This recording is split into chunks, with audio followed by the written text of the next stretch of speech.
Hello friends, আশা করি তোমরা সবাই খুব ভালো আছো। তো আজকে চলে এলাম আরও একবার খুব গুরুত্বপূর্ণ একটা টপিক তোমাদের সামনে প্রেজেন্ট করার জন্য। আর আজকে যে বিষয়টা নিয়ে আমি আলোচনা করতে চলেছি তোমরা সেটা অলরেডি দেখতে পাচ্ছ, অ্যাজ এবং বিকজ।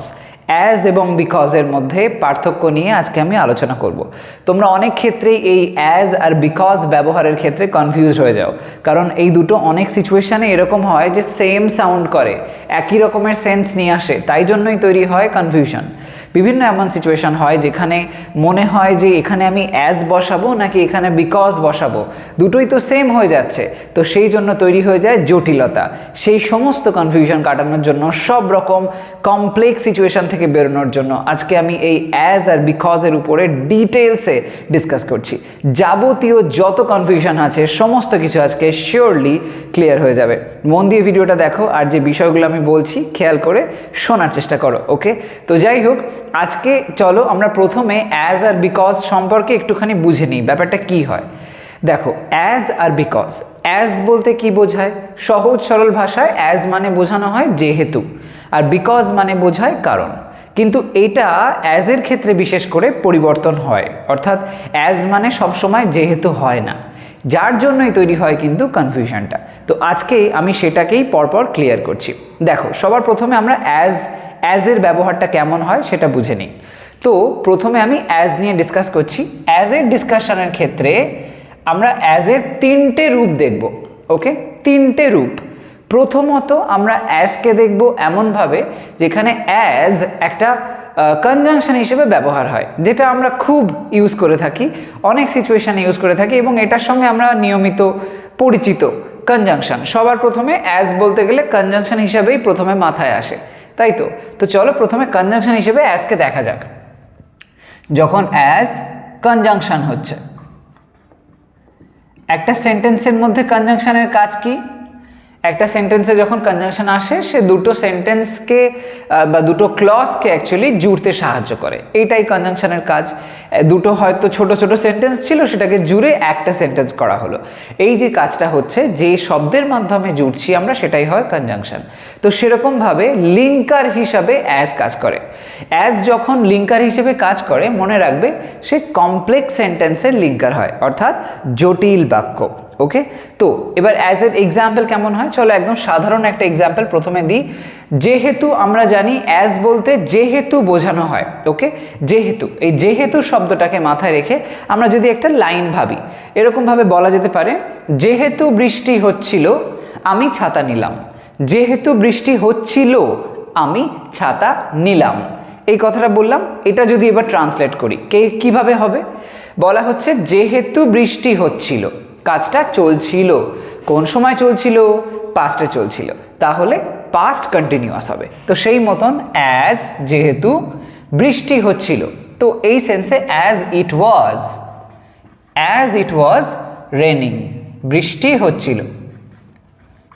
যেহেতু বৃষ্টি হচ্ছিল তাই জন্য কি হলো? আমি ছাতা নিলাম। ওকে, তো লেখা যাক, আই টুক অ্যান umbrella.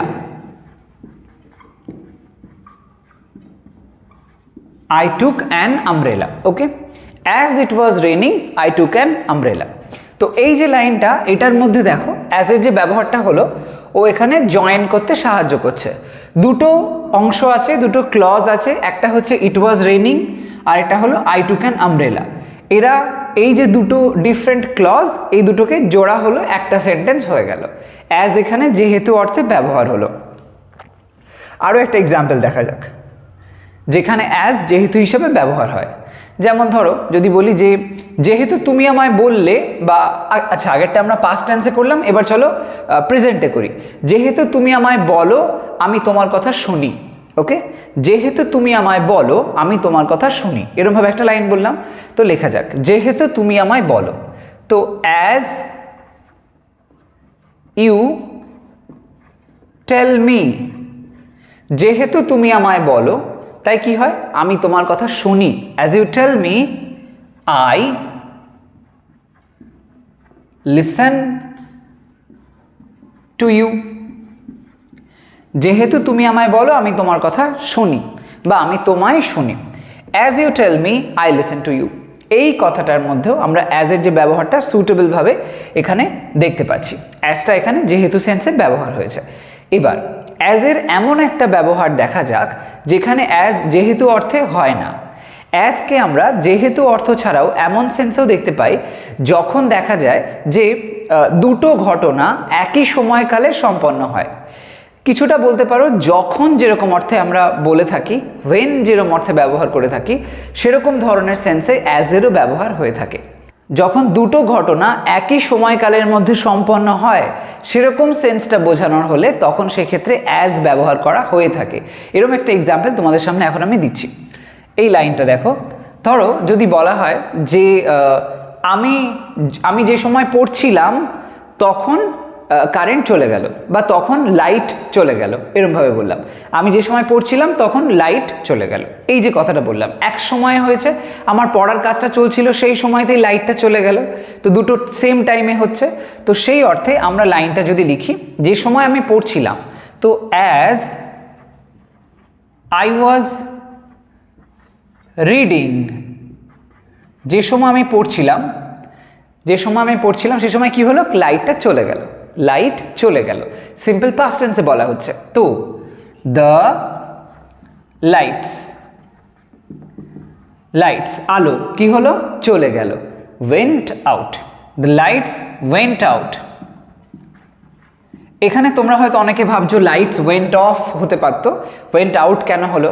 এটা একটু বলে দিই, এটা একটু জেনে রাখা ভালো, ইম্পর্টেন্ট একটা ম্যাটার। সেটা হচ্ছে যদি এরকম হয় যে আলো যেটা আছে সেই আলোটা লাইক ইলেকট্রিসিটি যেরকম চলে যায়, কারেন্ট চলে গেলে যেরকম হয় আর কি, সেরকমভাবে চলে গেল, ইলেকট্রিসিটি চলে গেল, তার জন্য লাইট অফ হয়ে গেল, এরকম সেন্স আসলো, তখন লাইটস গো আউট বা ওয়েন্ট আউট পাস্টে, ফিউচারে হলে will go out, shall go out, এরকম টাইপের সেন্স আসে। ওকে, তো এটা যে ব্যবহার হচ্ছে গো আউট, এটা সেরম সেন্সে যে লাইটটা ইলেকট্রিসিটি চলে গেছে, পাওয়ার কাট হয়ে যায়, তার জন্য চলে গেল, সেই ক্ষেত্রে।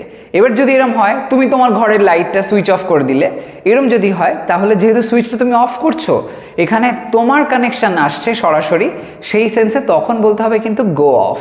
ওকে, গো অফ আর এই গো আউট এর মধ্যে পার্থক্যটা মনে রেখো। ওকে, যাই হোক, তো এই লাইনটাতে দেখো যে দুটো বিষয় বলা হয়েছে, একটা হচ্ছে পড়ার সময়টা আর একটা হচ্ছে লাইটের যাওয়াটা, দুটো যেন একই সময়কালকে বোঝাচ্ছে, সেই সেন্সে আমরা অ্যাজ এর ব্যবহার হতে দেখি। তো অ্যাজ যখন কনজাংশন হিসেবে ব্যবহার হয় তখন প্রধানত এরম ধরনের অর্থেই প্রধানত ব্যবহারটা আমরা লক্ষ্য করি। এবার দেখা যাক অ্যাজ এর অন্যরকম ব্যবহার। অ্যাজ এছাড়া আর কিভাবে ব্যবহার হতে পারে? অ্যাজ শুধুমাত্র কনজাংশন হয় না, অ্যাজ কনজাংশন ছাড়াও একটা প্রিপোজিশন হিসেবে ব্যবহার হতে পারে। শুনে একটু অদ্ভুত লাগলো তাই না? অ্যাজ আবার প্রিপোজিশন, সেটা কিভাবে সম্ভব? সেটাও সম্ভব। অ্যাজ এর প্রিপোজিশন হিসেবে ব্যবহারটা এবার এখানে লক্ষ্য করো। প্রিপোজিশন, এবার প্রিপোজিশন বিষয়টা বুঝতে গেলে সবার আগে প্রিপোজিশনের যে ব্যবহারটা বা যেই অর্থে আমরা প্রিপোজিশন ব্যবহার করি সেটা বুঝে নিতে হবে। সেটা কীরকম? আমরা যখন প্রিপোজিশনকে ব্যবহার করি সেক্ষেত্রে কি হয়, প্রিপোজিশন ব্যবহার কেন হয় প্রথমে সেটা ভাবো। প্রিপোজিশন এই জন্য ব্যবহার হয় যখন দেখা যায় যে কোনো একটা সেন্টেন্সের মধ্যে কিছু একটা এক্সট্রা একটা সেকশনকে জুড়তে হবে, যেটা কোনো একটা নাউনকে বা প্রোনাউনকে ফলো করে বোঝাবে, তার কোনো গতি প্রকৃতি, সে কোন দিকে যাচ্ছে বা কোথায় তার অবস্থান ইত্যাদি রকমের বিষয়কে বোঝানোর প্রয়োজন হতে পারে। তো সেরকম ধরনের সেন্সে আমরা প্রিপোজিশন ব্যবহার করে থাকি। তাহলে মোটমাট প্রিপোজিশনের কাজটা কি হয়? প্রিপোজিশনের কাজটা হচ্ছে এরকম ধরনের যে সে নাউন বা প্রোনাউনের আগে বসে, তাই জন্য হয়েছে প্রি, মানে আগে পজিশন নেয়, তাই জন্য এইভাবে তার অবস্থানটা হয় এবং সে সেই নাউন বা প্রোনাউনের সম্পর্কে কোনো একটা পয়েন্টকে নির্দেশ করে। তো সেই রকম সেন্সে আমরা প্রিপোজিশনের ব্যবহার করে থাকি। ঠিক এই কথাটাকে মাথায় রেখেই আমরা যদি অ্যাজকে রিয়েলাইজ করার চেষ্টা করি তাহলে অ্যাজের ক্ষেত্রেও এই বিষয়টাকে কিন্তু খুব ক্লিয়ারলি বুঝতে পারবো। কিভাবে? দেখো আমি লাইন বলছি, তার মধ্যে দিয়ে একদম ক্লিয়ার হয়ে যাবে, একেবারেই সহজ ব্যাপার এটা। ধরো যদি আমি এরকম একটা কোনো লাইন বলি যেখানে অ্যাজের ব্যবহারটা এরকম সেন্সে আসছে, যেখানে বলতে পারো হিসেবে জাতীয় সেন্সে আসবে। হিসেবে মানে আমরা অনেক সময় এরকম বলি না যে ও এই কাজটা এরকম হিসেবে করেছে, এই যে সেন্সটা যখন আমরা বলি এই ধরনের হিসেবে জাতীয়, সেক্ষেত্রে অ্যাজের ব্যবহার এরকম ধরনের প্রিপোজিশনের মতন হয়। এক্সাম্পলটা একটা লাইন বলছি দেখো। ওকে ফাইন, সে একজন টিম লিডার হিসেবে কাজ করে। এরকম একটা কথা বললাম। সে একজন টিম লিডার হিসাবে কাজ করে। টিম লিডার হয় না বিভিন্ন কোম্পানিতে, টিম লিডার জানি তারা গুরুত্বপূর্ণ ভূমিকা গ্রহণ করে, তো সেরকম সে একজন টিম লিডার হিসাবে কাজ করে। এই যে কথাটা বললাম, সে একজন টিম লিডার হিসাবে কাজ করে, লাইনটাকে যদি কনভার্ট করি, লাইনটাকে যদি আমি ট্রান্সলেট করি, তাহলে কেমন হয় দেখো। সে, তো সেই অর্থে সি দিলাম এখানে ধরো, তো সে একজন টিম লিডার হিসাবে কাজ করে। সিম্পল প্রেজেন্ট টেন্স হচ্ছে, কাজ করে বলা হয়েছে, করি করে, খাই খায়, যাই যায়, এরকম সেন্স, তো সিম্পল প্রেজেন্ট। তো she works, she works simple প্রেজেন্টে V1 হয়, তাই জন্য V1 বা ভার্বের ফার্স্ট ফর্ম বসলো, আর এস যুক্ত হলো কারণ শি যেটা সেটা থার্ড পারসন এবং সিঙ্গুলার নাম্বার, তাই জন্য এস হলো। শি ওয়ার্কস, সে কাজ করে, কি হিসাবে কাজ করে? টিম লিডার হিসেবে কাজ করে। She works as a team leader, team leader, ঠিক আছে। এখানে অ্যাজ এর ব্যবহারটা লক্ষ্য করো, অ্যাজ এখানে যে বসেছে সেটা কোন সেন্সটা বোঝাচ্ছে? অ্যাজ এর ব্যবহারটা এখানে ওই হিসেবে জাতীয় সেন্স বোঝাচ্ছে। হিসেব মানে ক্যালকুলেট করার সেন্সে বলছি না, হিসেবে মানে হচ্ছে বেসিক্যালি কোনো একটা কিছু হিসাবে, এরমভাবে, এরকম একটা রূপে, এরম সেন্সে। ওকে, এখানে দেখো অ্যাজ এর যে ব্যবহারটা হলো সেটা কোন জায়গায় ব্যবহারটা হয়েছে? অ্যাজ দেখো পরে একটা নাউন আছে টিম লিডার, এই টিম লিডার নাউনের আগে বসেছে অ্যাজ, ঠিক যেরকমভাবে প্রেপোজিশন হয়, প্রেপোজিশন ওরম নাউন বা প্রোনাউনের আগে বসে এবং কি করে, সেই নাউন বা প্রোনাউনকে পয়েন্ট করে। তো এখানে অ্যাজ কানেকশনটা কার সাথে তৈরি করছে? এই টিম লিডারের সাথে কানেকশন তৈরি করছে, তাহলে অ্যাজ একটা প্রেপোজিশন হিসেবে ব্যবহার হচ্ছে বলতেই পারি আমরা। তো সেরকম সেন্সে অ্যাজের যে এখানে ব্যবহারটা হলো, এটা খেয়াল রেখো প্রেপোজিশনের মতন হয়। আরও একটা এক্সাম্পল দিচ্ছি, এর ধরো আরেকটা লাইন যদি বলি যে তাকে ক্যাপ্টেন হিসাবে নির্বাচন করা হলো, তাকে ক্যাপ্টেন হিসাবে নির্বাচন করা হলো, এই যে লাইনটা, এটাকে যদি ট্রান্সলেট করি দেখো কেমন হয়। তাকে, তো তাকে অর্থে হি দিলাম, তাকে ক্যাপ্টেন হিসাবে নির্বাচন করা হলো, নির্বাচন করা হলো, সিম্পল পাস্ট টেন্স হয়েছে, করা হলো, যাওয়া হলো, খাওয়া হলো, এরম সেন্স মানে সিম্পল পাস্ট। এবার এটা কারোর দ্বারা করা হলো, নির্বাচন করা হলো বলা হচ্ছে, তার মানে অন্যের দ্বারা হবে, তো সেই সেন্সে হি ওয়াজ সিম্পল পাস্টে প্যাসিভ করে দিলাম, হি ওয়াজ চোজেন, তাকে নির্বাচন করা হলো কি হিসাবে? না, ক্যাপ্টেন হিসাবে। হি ওয়াজ চোজেন অ্যাজ ক্যাপ্টেন হিসাবে, তো দ্য ক্যাপ্টেন হলো অ্যাজ দ্য ক্যাপ্টেন। তাহলে অ্যাজ এর ব্যবহারটা এখানে লক্ষ্য করো, অ্যাজ এখানে ঠিক আগেরই মতন হয়েছে, এটা এখানে ওই ক্যাপ্টেনকে পয়েন্ট করছে এবং তার আগে বসেছে, প্রেপোজিশনের মতন অ্যাক্ট করলো এবং ওই হিসাবে বা এই রূপে এরকম একটা সেন্সে কাজ হচ্ছে, তাহলে প্রেপোজিশনের মতন অ্যাজ কাজ করলো। ওকে, এর বাইরেও আরও এক রকমের ওয়েতে অ্যাজ ব্যবহার হয়, সেটা হচ্ছে অ্যাডভার্ব হিসেবে। আরও একটু অদ্ভুত মনে হচ্ছে তাই না, যে অ্যাজ একটা অ্যাডভার্ব হিসেবে কিভাবে ব্যবহার হতে পারে? এরম ধরনের এক্সাম্পল তোমরা বহু দেখেছো, বহু। কিভাবে হয় চলো দেখো, আমি বুঝিয়ে দিচ্ছি বিষয়টা। অ্যাডভার্ব, আমরা অনেকেই দেখেছি যে এমন অনেক লাইন আমরা বলে থাকি যেখানে দুটো জিনিসের মধ্যে তুলনা করা হয়, যে এটার মতন ওটা, সেটার মতন এইটা, এরকম ধরনের একটা সেন্স। যখন আমরা প্রধানত ডিগ্রি করি, একটু ভেবে দেখো, ডিগ্রিতে পজিটিভ ডিগ্রি যখন আমরা করি তখন সেখানে মতন জাতীয় সেন্স যখন আসে, এটার মতন ওইটা হয়, এর মতন জোরে সে দৌড়ায়, ইত্যাদি ইত্যাদি সব ব্যাপার, তখন সেক্ষেত্রে আমরা অ্যাজ এর ব্যবহার করে থাকি। সেই যে সেন্সটা ওখানে, যেখানে ওই অ্যাজ এর পরে একটা অ্যাডজেক্টিভ বসে, সেই ক্ষেত্রে অ্যাজ এর ব্যবহারটা এরকম সেন্সে হয় অ্যাডভার্ব হিসাবে। কিভাবে হয় এক্সাম্পলটা দিয়ে বুঝে নাও। যেমন দেখো একটা লাইন, এই যে কথাটা বললাম আমি, যে দৌড়ায়, এর দৌড়ানোটা নিয়েই চলো একটা লাইন ভাবা যেতে পারে, যে সে ধরো চিতার মতন জোরে দৌড়ায়, সে চিতার মতন জোরে দৌড়ায়, সাংঘাতিক ব্যাপার হয়ে যাবে সেটা, যাই হোক। তবুও যদি লিখি লাইনটা, সে চিতার মতন জোরে দৌড়ায়, তাহলে হবে হি দৌড়ায় বলছি, তার মানে এখনও করে, প্রেজেন্টে করছে, নিয়মিত করে, যেন অভ্যাস এটা তার, তাই জন্য সিম্পল প্রেজেন্ট টেন্স হবে। তো হি রানস চিতার মতন, মতন সেন্সে অ্যাজ, সেটার ব্যবহার করতে হবে। হি রানস অ্যাজ দ্রুত গতিতে, তাই ফাস্ট, অ্যাজ ফাস্ট অ্যাজ কে না চিতা। He runs as fast as একটা চিতা, এরকম সেন্সে আ চিতা। লেপার্ডা লেখা যেত অবশ্য, যাই হোক। He runs as fast as a চিতা, এই যে কথাটা বললাম, এখানে দেখো তুলনাটা করা হলো হি এর সাথে চিতার, পজিটিভ ডিগ্রির ফরম্যাট হয়েছে। এখানে অ্যাজ এর ব্যবহারটা লক্ষ্য করো, অ্যাজ বসেছে কিসের আগে? ফার্স্ট, এই ফার্স্ট কথাটার আগে। এবার ভেবে দেখো অ্যাডভার্বের যে ডেফিনেশনটা সেটাকে মনে করার চেষ্টা করো। অ্যাডভার্ব কীরকমভাবে ব্যবহার হয়? অ্যাডভার্ব যখন আমরা সেন্টেন্সের মধ্যে অ্যাপ্লাই করি তখন প্রধানত তিনটে বিষয়ের জন্য অ্যাডভার্বের ব্যবহার হতে পারে। এক হতে পারে অ্যাডভার্ব একটা ভার্বকে পয়েন্ট করার জন্য, তাকে মডিফাই করে তার থেকে আর কি ইন্সপিরেশন নিতে অ্যাডভার্বের ব্যবহার হচ্ছে। আবার হতে পারে একটা অ্যাডভার্ব আর একটা অ্যাডজেক্টিভকে ফলো করে ব্যবহার হচ্ছে। আবার এরকমও হয় যে একটা অ্যাডভার্ব দেখা যাচ্ছে আরও একটা অ্যাডভার্বকে ফলো করে ব্যবহার হলো। এরকম তিন রকমভাবে ব্যবহার আমরা লক্ষ্য করি।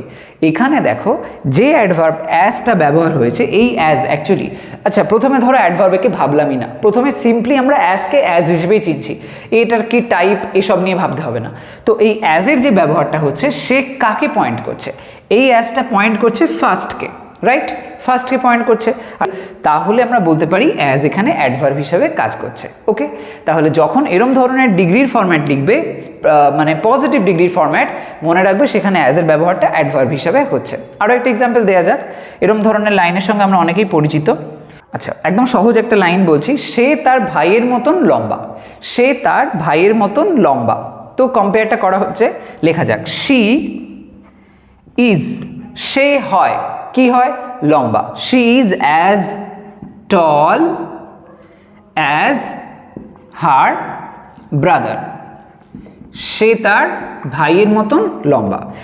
এখানে টল আছে যেটা একটা অ্যাডজেক্টিভ, তাকে পয়েন্ট করে অ্যাজ ব্যবহার হয়েছে, সেই মতন জাতীয় সেন্সে অ্যাজের ব্যবহার লক্ষ্য করলাম। তো এইভাবে তোমরা দেখতে পাচ্ছ অ্যাজ একটা অ্যাডভার্ব হিসাবেও কাজ করতে পারে।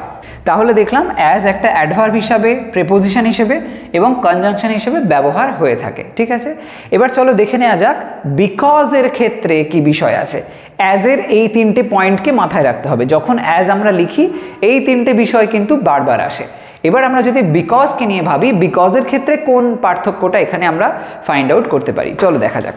এবার আমরা দেখব বিকজের যে ব্যবহারটা হয় সেটা সবার প্রথমে কনজাংশন হিসেবে কিভাবে কাজ করে। ওকে, বিকজ, বিকজ যার ব্যবহারটা হবে কনজাংশন হিসাবে। ওকে, বিকজ কথাটা বললেই সবার আগে আমাদের কনজাংশনটাই মনে পড়ে, এছাড়া আর তো কিছু সেরকম একটা আমরা ব্যবহারও করতে দেখি না। কিন্তু না, কোথাও কোথাও একটু চেঞ্জ দেখা যায়, আমি আসছি সে বিষয়ে। যাই হোক, বিকজ যখন কনজাংশন হিসেবে ব্যবহার হয় তখন তার মানেটা কি হয়? এ তো আমরা সবাই জানি, এক চান্সেই এর অর্থটা আমরা বলে দিতে পারি যে সেটা হচ্ছে কারণ। কারণ অর্থে বিকজের ব্যবহার হয়। তো বিকজ কেমনভাবে একটা লাইনে, চলো যদি আমরা এখন ভাবি কীরকম হতে পারে, যে এরকম সেন্সে বলতে পারো প্রথম লাইনটা, সে স্কুলে যেতে পারলো না, খুব কমন একটা লাইন, আমরা গ্রামার বইয়ে এই ধরনের লাইন ভর্তি দেখি। সে স্কুলে যেতে পারলো না কারণ সে অসুস্থ ছিল। মানে এই লাইন শুনে শুনে একেবারে কান যেন পচে গেছে, এরকম একটা ব্যাপার। এত কমন এক্সাম্পলটা দিলাম আমি, যে সে স্কুলে যেতে পারলো না কারণ সে অসুস্থ বোধ করলো বা কারণ সে অসুস্থ ছিল। তো যদি সেটাই লিখি যে শি স্কুলে যেতে পারলো না, she could not go, she could not go, যেতে পারলো না, she could not go কোথায়? to school, she could not go to school because, কারণ, কারণ কি? সে অসুস্থ ছিল, because she was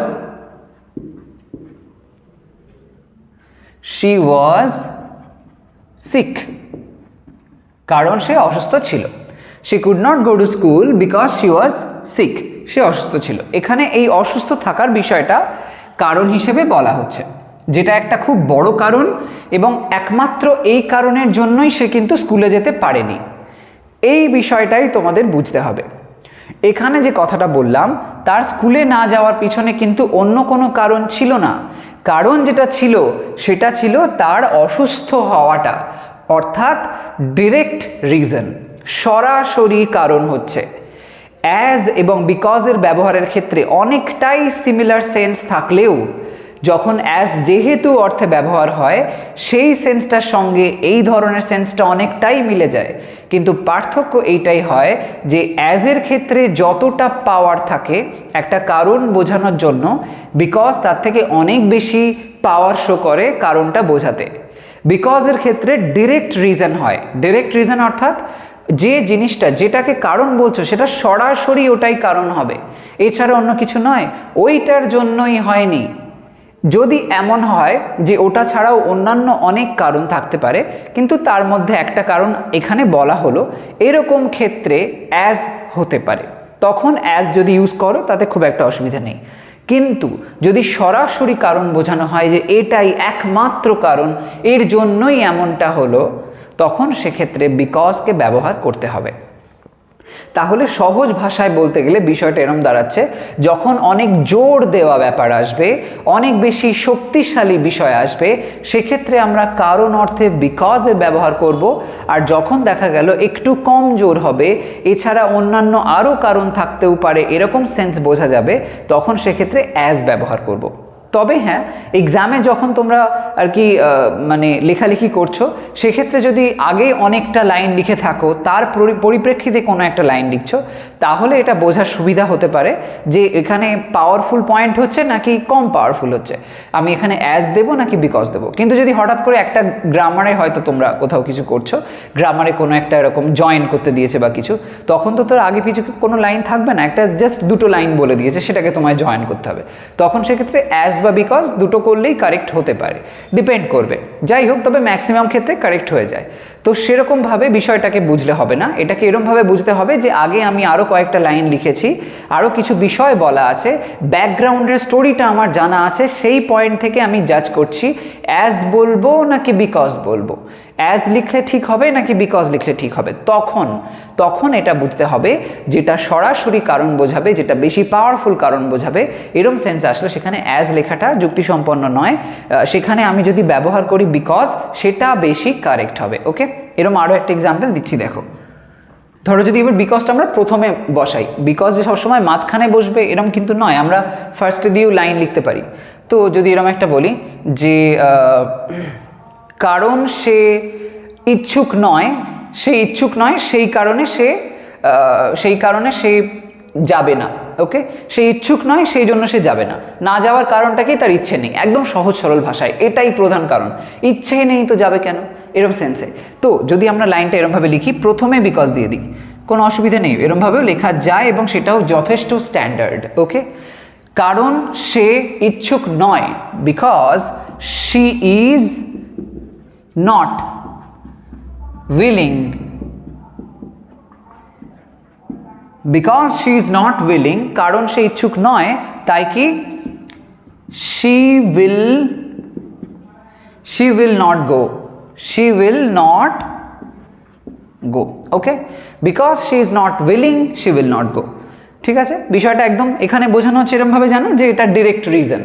এবার যদি তুমি বলো এখানে কি আমি অ্যাজ দিতে পারি না, হ্যাঁ পারো, তো কোনো অসুবিধা নেই, as she is not willing she will not go, অসুবিধা তো কিছু নেই, হতেই পারে। কিন্তু ওই যে কথাটা বললাম, এর আগে যদি কোনো গল্প থেকে থাকে, একটা ব্যাকগ্রাউন্ড স্টোরি থেকে থাকে, তাহলে এটা বুঝতে সুবিধা হবে যে এটা কি সরাসরি রিজন হলো নাকি হলো না, সেই পয়েন্ট থেকে জাজ করতে হয় যে বিকজ বসাবো কি বসাবো না। যাই হোক, তো বিকজ মানে আরও বেশি পাওয়ারফুল, যখন কারণটাকে স্পষ্টভাবে বুঝতে পারবে বিকজটাই দিও, আদারওয়াইজ যদি দেখা যায় যে না সেরকম কোনো ব্যাপার নেই, তাহলে অ্যাজ দিয়ে দাও, কোনো প্রবলেম হবে না। ঠিক আছে, তো এরকমভাবে আমরা অ্যাজ আর বিকজের মধ্যে কনজাংশন হিসেবে পার্থক্য বলতে গেলে এইটাই পেতে পারি। এবার বিকজের যে ব্যবহার, এছাড়াও আরেক রকমের ওয়েতে বিকজ ব্যবহার হতে পারে। সেটা কীরকম ধরনের, অনেক ক্ষেত্রে এরকম দেখা যায় যেখানে বিকজ একটা প্রেপোজিশন হিসেবে ব্যবহার হচ্ছে, খুব রেয়ার কেস কিন্তু হয়। কিভাবে হতে পারে, একা হতে কখনোই পারে না, বিকজের সাথে আরও কাউকে সাথে থাকতে হয়। সেটা কি, বিকজের সাথে থাকতে হয় একটা অফ, শুধু একা বিকজ কখনোই সেটা করতে পারবে না, সে কখনোই প্রেপোজিশন হতে পারবে না। কিন্তু যদি বিকজ অফ হয় তাহলে সেক্ষেত্রে এটা একটা প্রেপোজিশন হিসাবে কাজ করে। ওকে, তখন হয়ে যায় প্রেপোজিশন। তো বিকজ অফ যখন প্রেপোজিশন হয়ে যায়, সেক্ষেত্রে কেমন ধরনের সেন্স আসে, যদি বাংলার অর্থগত দিক থেকে বোঝার চেষ্টা করি, তাহলে বিষয়টা এরকম দাঁড়ায়, যখন বিকজ বলি আমরা তার মানে হয় কারণ, আর যেই বলছি বিকজ অফ তার মানে হচ্ছে কারণ নয়, কিন্তু তখন হবে কারণে। ওকে, কারণ থেকে হয়ে যাচ্ছে কারণে। এই যে অফ, এই এ সেন্সটা দিয়ে দেয়। কারণে সেন্স যখন আসছে তখন এটা প্রিপোজিশনের মতন অ্যাক্ট করছে। কিরকম ভাবে চলো দেখে নেওয়া যাক। আমি এক্সাম্পল দিচ্ছি, দেখো। তার অসুস্থতার কারণে সে ক্লাসে আসছে না। এই যে প্রথম লাইনটা লিখলাম, ওরম ধরনেরই সেন্সে চলো একটা লাইন বললাম যে তার অসুস্থতার কারণে সে ক্লাসে আসছে না। তো এরম সেন্সে তার অসুস্থতার কারণে, তো বিকজ অফ, প্রথমেই বিকজ অফ দিলাম কারণে সেন্সটা বোঝানোর জন্য। বিকজ অফ হিজ, অসুস্থতা, ইলনেস, ইল থেকে হয়ে গেল ইলনেস। ইলনেস নাউন ফর্ম, ইলের নাউন ফর্ম ইলনেস হয়। বিকজ অফ হিজ ইলনেস, তার অসুস্থতার কারণে কি হলো না, সে আসছে না, সে ক্লাসে আসছে না। He is not coming, he is not coming কোথায়, ক্লাসে, to the class. He is not coming to the class. এখানে এই যে বিকজ অফের ব্যবহারটা আমরা করলাম সেটাকে এখানে দেখে নাও। বিকজ অফ যে ব্যবহারটা হয়েছে সেটা এখানে প্রেপোজিশন হিসেবে কি করে হচ্ছে। প্রেপোজিশনের ক্ষেত্রে আমরা কি দেখেছিলাম যে সেটা একটা নাউনের আগে বসে, তো সেই সেন্সে আমরা ওটাকে বলি প্রেপোজিশন। তো এখানেও দেখো এটা নাউন সেন্স যেটা আছে যে হিজ ইলনেস, এই ইলনেসের আগে বসে ইলনেসকে পয়েন্ট করছে। বিকজ অফ পয়েন্ট করছে সরাসরি এই অসুস্থতাকে, তো সেই সেন্সে আমরা বলতে পারি প্রিপোজিশনের মতন কাজ করছে। ওকে, এরকম আরও একটা এক্সাম্পল দিচ্ছি, দেখে নাও। সে এটা খেলো না, সে এটা খেলো না বা সে এটা খেতে পারলো না, তার বলতে পারি যে অপছন্দের কারণে। ওকে, সে এটা খেলো না তার অপছন্দের কারণে। ওকে, এই লাইনটা যদি লিখি, সি বা খেতে পারলো না, সে এটা খেতে পারলো না তার অপছন্দের কারণে। শি কুড নট, খেতে পারলো না, শি কুড নট, এটা খেতে পারলো না, তো she could not eat, she could not eat it, সে এটা খেতে পারলো না তার অপছন্দের কারণে। She could not eat it because of, because of কি, তার অপছন্দ, her dislikeness, her dislikeness, her dislikeness. Okay, she could not eat it because of her dislikeness. তো এখানে এই যে বিকজ অফের ব্যবহারটা হলো, এটা কিন্তু কনজাংশন হিসেবে হলো না, এটা কোন পয়েন্টটাকে হাইলাইট করছে, তার যে অপছন্দ, ডিসলাইকনেস, এটাকে পয়েন্ট করছে। অপছন্দটা এখানে নাউন হয়েছে, সেটাকে পয়েন্ট করে বসলো। প্রথম লাইনটাই দেখলাম বিকজ অফ প্রথম দিকে ব্যবহার হয়েছে, দ্বিতীয় লাইনে আমরা শেষের দিকে এই অংশটাকে দেখছি। তো এই যে বিকজ অফের ব্যবহারটা হচ্ছে, এটা নাউন সেন্সটাকে বোঝায়, প্রেপোজিশন সেন্সটাকে বোঝায়। এই বিকজ অফ এর যে ব্যবহারটা হচ্ছে এটা প্রেপোজিশন অর্থটাকে বোঝাচ্ছে। ঠিক সেরকমভাবে যেরকমভাবে দেখলে আগের লাইনে হয়েছে, এবং একটু আগে আমরা দেখলাম যখন অ্যাজ এর ব্যবহার করেছিলাম সেখানে হিসেবে সেন্স যখন আসছে তখন সেক্ষেত্রে আমরা অ্যাজকে দেখেছিলাম প্রেপোজিশন হিসেবে কাজ করতে। এবার এখানে দেখলাম বিকজের সাথে যখন অফ জুড়ে যাচ্ছে এবং কারণে জাতীয় সেন্স আসছে তখন সে একটা প্রেপোজিশন হিসেবে কাজ করছে। তাহলে দেখতে পেলাম অ্যাজ যেরকমটা আগে একটা প্রেপোজিশন হিসেবে কাজ করেছে, একই রকমভাবে বিকজটাও প্রেপোজিশন হিসেবে কাজ করলো, কিন্তু বিকজ একা হলো না, ওর সাথে অফের সাহায্য মানে ওকে নিতে হলো। বিকজ আর অফ একসাথে বসে তবে প্রেপোজিশন হিসেবে হচ্ছে, কখনো কিন্তু শুধুমাত্র বিকজ প্রেপোজিশন হিসেবে হয় না, যেটা অ্যাজ হতে পারে কিন্তু বিকজ পারে না, এটাকে মাথায় রেখো। তো এটাই হচ্ছে অ্যাজ আর বিকজের মধ্যে পার্থক্য। তোমরা একটা কাজ করো, এই যে ব্যবহারগুলো দেখলে অ্যাজ এবং বিকজের, এই রিলেটেড লাইন্স তোমরা নিজেরা বানাও, বিভিন্ন রকমভাবে এদেরকে অ্যাপ্লাই করো, তাহলে কনফিউশনটা আর থাকবে না।